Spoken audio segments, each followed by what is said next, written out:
E vamos agora à entrevista do dia com Maria Lídia Flandoli. Eleitor da maioria das cidades mais importantes exigiu mudança, elegendo candidatos de oposição. Para falar sobre o apelo por renovação, nós vamos agora conversar com o cientista político José Álvaro Moisés, professor titular do Departamento de Ciência Política da USP. Muito obrigada, professor. Professor, antes de nós falarmos dessa questão do resultado da eleição, de imediato, que a nossa reportagem acabou de mostrar, né? Essa civilidade de adversários políticos que são autoridade institucional. O prefeito eleito com o atual prefeito, que foi parceiro do adversário de Haddad, e com o governador do estado, né? Tudo isso em benefício da coletividade, do projeto futuro daquele que toma posse em janeiro. Isso é bom? É muito bom. Eu acho que isso é uma coisa que vem sendo conquistada no Brasil, né? Eu me lembro da transição do presidente Fernando Henrique Cardoso para o Luiz Inácio Lula da Silva, né? Essa transição em que informações estratégicas são passadas para quem está chegando na máquina é muito importante. Eu coordenei a transição da área da cultura do governo Fernando Henrique para o governo Lula, e era o esforço de passar coisas que as pessoas estavam chegando, precisariam saber para poder iniciar o seu trabalho. E acho que você chamou a atenção para uma coisa importante. Essa regra de civilidade é uma coisa muito importante. Política, para recuperar a dignidade, precisa também que as pessoas mostrem essa dignidade, né? E nós não podemos rebaixar a política só para os fatos negativos, como tem ocorrido muitas vezes, né? E essa civilidade ajuda a recuperar essa dimensão. E o que é isso que na campanha eleitoral vira cena de pugilato? Civilidade é uma expressão que desaparece do repertório verbal dos candidatos. Na campanha desse ano nós vimos até baixaria. E vamos dizer, dos dois lados. Dos dois lados. Dos dois lados, excessos dispensáveis. E são pessoas com lastro. São Paulo tinha 2 bons candidatos do ponto de vista do lastro, da formação, com formação refinada nos altos níveis, né, da escolaridade, que é alvo de desejo de todo brasileiro. O que explica isso, professor? Olha, é difícil de explicar, principalmente por causa do que você disse. As duas pessoas, os 2 candidatos têm muita formação, são pessoas civilizadas. Talvez isso seja, Maria Lídia, uma decorrência da enorme importância que o marketing foi adquirindo nas campanhas. Muitas vezes os candidatos não estão dizendo exatamente o que eles pensam e o que eles querem dizer. Eles são induzidos supostamente por pesquisas qualitativas, quantitativas. Eu acho que nós chegamos a um ponto na política brasileira que é preciso dar um basta nesse tipo de campanha.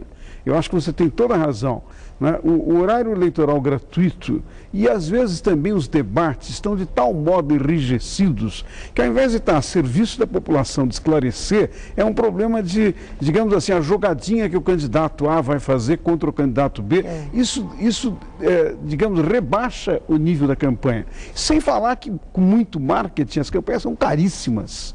E não precisam ser caras do jeito que são no Brasil. Porque alguém vai pagar essa conta, né? O público paga, certamente, né? Certamente. Bom, professor, o resultado dessa eleição.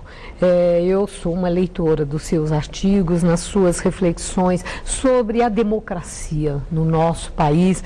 E o senhor tem reiterado que a democracia exige uma oposição robusta.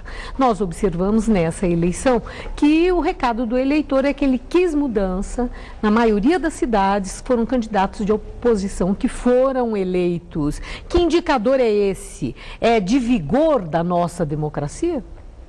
Maria Lídia, em primeiro lugar, para mim é um prazer enorme, uma dignidade que você lê os meus artigos, né? Estou muito contente com isso. Eu acho que o eleitor deu uma sinalização de mudança.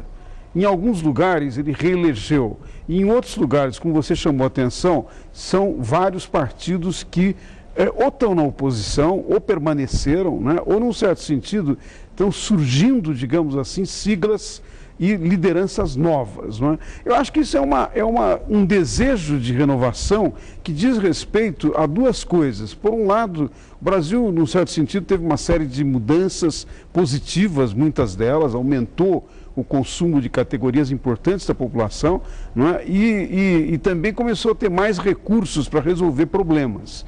Então, a população está pedindo que os problemas específicos da sua cidade sejam enfrentados e sejam resolvidos. Mas acho que tem também uma mensagem de mudar o modo de fazer política.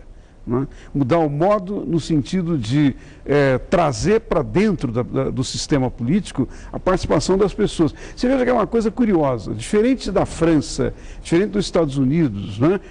Mesmo de países como o Uruguai, como o Chile, nós não temos prévias no Brasil realmente organizadas na legislação, exigindo que os partidos abram as portas para ouvir os seus eleitores, os seus simpatizantes, não são apenas os filiados, né? As pessoas que de alguma maneira podem influir em dois sentidos, escolha de candidatos, mas também os temas centrais, né? E eu acho que isso tem que ver com a tua pergunta sobre a importância da oposição. Eu acho que a oposição no Brasil está correndo um sério risco de desaparecer se ela não for capaz de se renovar.